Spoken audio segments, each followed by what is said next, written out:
feel so light, so free.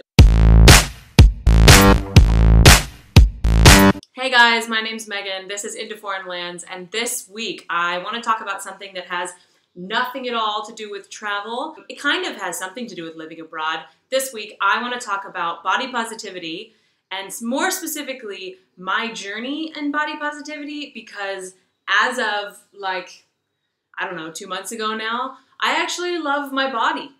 I love my body. It's a new thing. I hated my body for such a long time, and I finally don't. I'm not at war with myself anymore.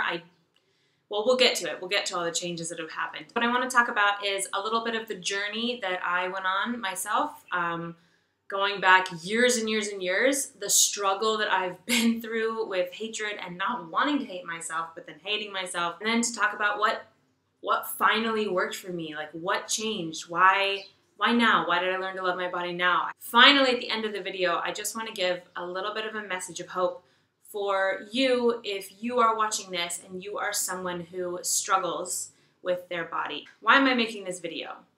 I'm making this video because I think it's important to talk about this stuff, because a lot of us, so many of us, suffer in silence with these issues because, I don't know, it's become so normalized. Like, everybody knows, like, girls are struggling because they put skinny girls on the billboards, and we're all just supposed to just deal with it. And like, no, I don't want to deal with it. I want to talk about it. I want to talk about how much it affected me in my life, like my whole life.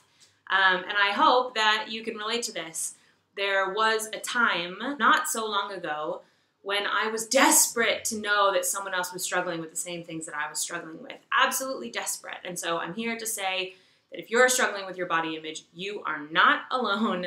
There are so many of us out there that are struggling with it as well. I've been struggling with it for such a long time. I can distinctly remember the first time that I thought I was fat, like to the point where I had anxiety about it and didn't want to go to school. I was 12 years old. I had just hit puberty, and I was at my grandmother's house in Florida. I was sitting in a bed, and I started crying, and my mom came in and asked, why are you crying? And I said, I don't want to go to school on Monday because my legs are too fat. And I was like, I was 12 years old. You don't need to worry about that. You're 12. Like, calm down. This has been something that's been a part of my life for a long, long, long time. And I've been through so many ups and downs about it. If you're struggling with this, it really doesn't matter what size you are, because it's not about the size of your body at all. It's about your perceptions of yourself. Try telling that to me in middle school and high school. I was convinced that I was just so overweight and grotesque and disgusting. I used to go online a lot to this place called LiveJournal, which was sort of like rudimentary social media. So I went on LiveJournal a lot, and there were all these communities on there, and I found some communities of anorexic girls. I really looked up to them, and I wanted to be like them. And it sort of put this earworm in my mind, I guess, of like anorexia being something that I really wanted to do. And then I went to college, and in college I discovered alcohol, partying, friends. Things got crazy. My body dysmorphia definitely took a back seat, but it was the first time that I really discovered body dysmorphia, that there's a word for it, that it's a thing that exists that can happen. And I remember thinking, like, is that me? No. I have a realistic view of my body. Meanwhile, I'm like a size 4 and I hate myself, so yeah, no, obviously it was me. Then, in 2012, this was when things got, like, really insane. I moved to South Korea. And if you are the kind of person like me who likes to be in control of your life and in control of your surroundings, moving to a foreign country is the absolute opposite of that. I think in many ways it's the best thing you could possibly do, but if you like to be in control, and then suddenly you find yourself alone in South Korea, you don't read the script, you don't speak the language, you can't understand what's happening around you. It's the complete opposite of being in control. And I went into this kind of tailspin when I first moved there. I decided I was going to be healthy.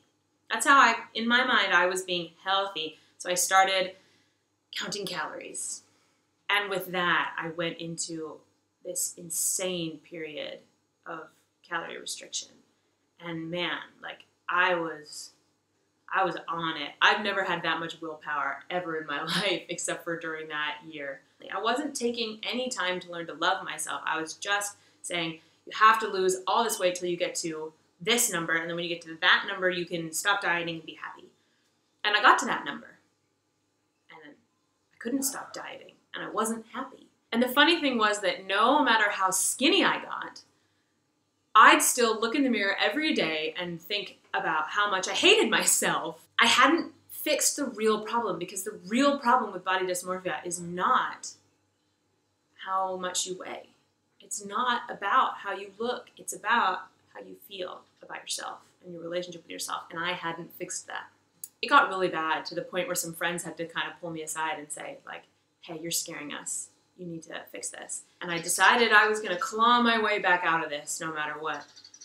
But I didn't get help. I didn't get a therapist. I didn't get the support I needed to do it. And so I entered into this period of where I would try to eat normally, but I would still restrict my calories because I was afraid of gaining weight. And then I would, binge eat. And so I entered into the binge and restrict, which is so common to so many of us, You eat a ton of food, way more than you should, and then you hate yourself. You hate yourself so much for eating all that food, so then you restrict until you snap again, lose all your willpower, and then you binge until you hate yourself, rinse and repeat. And I did that for years. Like the last, I think probably 3 years of my life I've been doing that. So I've gained a lot of weight, and I have hated every single second of it. But I didn't solve the actual problem. I didn't learn to love myself, so I tried to. I started reading blogs and watching vlogs and trying to find other people who were struggling like me. And I would watch these girls who would say, that they had solved their problem, and once they stopped caring about food so much, the weight just fell off. And I was so frustrated because I wanted that to happen for me. I wanted to stop thinking about food so that the weight would just fall off. But do you see the problem with that narrative? The problem is we're still focusing on losing weight. And that's not the issue here, at least not for me. And the more that I focused on just wanting to lose weight, the further away I got from being actually able to love myself and love my body for what it is and what it does for me. And then a couple months ago, I set off on a bike ride around Cambodia, a little over 2,000 kilometers, rode a bike around Cambodia. And before I started that bike ride, I was even thinking to myself, I have to do this so I can lose weight. It was always at the back of my mind, because I wasn't a valuable human being. I didn't deserve love or happiness unless I lost weight. And then I went on the bike ride, and pretty quickly something started to change. It became imperative for me to eat enough food that I could ride, and also to listen to my body and what it was telling me. Because if I tried to just ride all day without eating, I would collapse. So when I got signals from my body that said, hey, hungry now, please feed me, I'd pull over on the side of the road and eat. And at the beginning of the ride, what that meant was sometimes eating 5 meals a day. 5 meals a day. Because I was hungry enough to eat them. And it was this process, this very extreme process of needing to listen to my body or else I couldn't keep going, that snapped me out of that mental place. Without noticing it, I stopped obsessing about weight loss, about my body, because I was just thinking about the world that was going by, or my goals for the future, or the things I really wanted to achieve, or how interesting Cambodia was. And then when I got hungry, I'd stop and eat. As the weeks went by and I was faced with things that were so challenging, like going to sleep and knowing that tomorrow I had to ride 140 kilometers, which I had basically never done before, and being terrified, and then waking up and doing it, and realizing that my body did that for me. This body that I've been hating and punishing for so long, it still did that for me. That was when something changed. But I didn't fully realize it, that something had changed, till I finished the ride and I came back to Battambang. Battambang is a city in Cambodia where I've been living for the last year and a half, let's say. And for the first year that I lived here, I was consumed with self-hatred and self-loathing and being self-conscious, because everyone in Cambodia is skinny. And I'm not small. And so I was so self-conscious and just feeling fat all the time and just hating myself. And when I got back after the bike ride, it was like everything was put in this contrast, and I could see the me who I'd been before and the me who I was now. And I could feel the difference. I could feel how ashamed I'd been before, and I could feel how proud I was now and how happy with myself I was now. And it's been, since then, it's been about, I don't know, 3 weeks, maybe a month since I finished that ride. And it's just been this month of like pushing it just to see like how strong is this new self-love? Is it really there? It was tested just last week. I had to go to the hospital because I had that ear infection, and they weighed me. And normally I don't weigh myself because I'm so afraid of the number, because if it's big, it sends me into a tailspin. And so I kind of stepped up to the scale a little bit nervous because I knew this was a test. And they weighed me and they told me the number. And I didn't feel anything. I just felt like, oh, okay, cool. That's the number that my body weighs.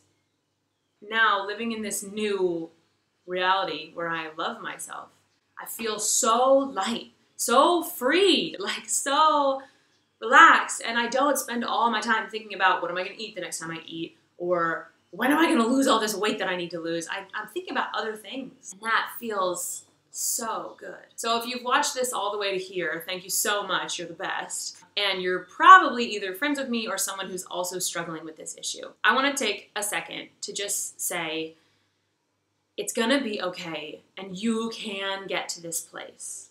Don't give up. It's the most important thing. Don't give up. So many times on this journey, I wanted to give up. I just wanted to say, you know what? I can't do this. I can't live like hating myself like this anymore. I'm just going to restrict my calories again, or just going to give into the self-hatred because what's the point anyway? But there is a point, and you can get through it. Everyone's path is different. What worked for me, that may not work for you. Your path may be something that has never been tried before, but it is there, and there is a way for you to learn to love yourself, because you are worthy of love. You are beautiful exactly the way you are right now, and you deserve to love yourself, to be loved, and to be happy. Okay guys, that's it for me this week. I hope you enjoyed this video. If you did, please give it a thumbs up, and please subscribe to my YouTube channel. I make kind of whatever content I want, but I think I'm going to make a lot more content like this in the future, because this is something that's really important to me, and I think it's something that we can change. So, see you guys next time!